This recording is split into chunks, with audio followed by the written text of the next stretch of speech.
bilmədin qədir qiymət. Sünsən nankorsan, sən da mənsiziyə. Bir ömür məhkumsan, düşdüm izlərinə. Yollarında azdım, qanımla sənin adını divarlara yazdım. Sən də könlümü yar, gözlərin alardı. Son dəfə gözlərimə yad kimi baxdın. Mən düşərdim izlərinə sənin, baxardım ey gözlərinə sənin.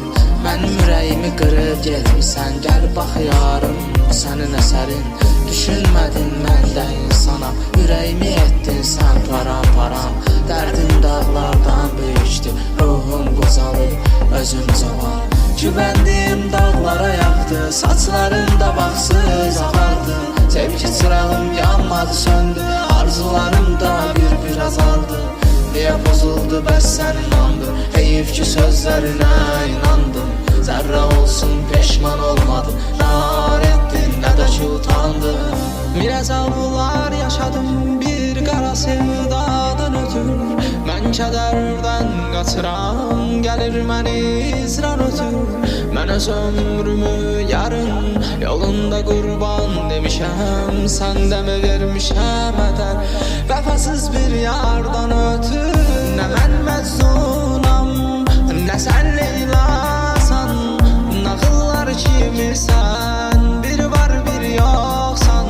Bilmədin qədir qiymət, sünsən nankorsan. Sən da mənsiziyə, bir ömür məhkumsan. Düşdüm izlərinə, yollarında azdım. Qanımla sənin adını divarlara yazdım. Sən də könlümü yar, gözlərin alardı. Son dəfə gözlərimə yad kimi baxdın. Mən düşərdim izlərinə sənin, baxardım ey gözlərinə sənin. Mənim ürəyimi qırıb getmisən, gəl bax yarım sənin əsərin. Düşünmədin məndə insana, ürəyimi etdin sən param-param. Dərdim dağlardan böyükdür, ruhum qocalıb, özüm cavan. Güvəndiyim dağlara yaxdı, saçlarımda baxsız ağardı. Sevgi çırağım yanmadı, söndü, arzularım da bir azaldı. Niyə pozuldu bəs sənin andı, heyif ki sözlərinə inandım. Zərrə olsun peşman olmadım.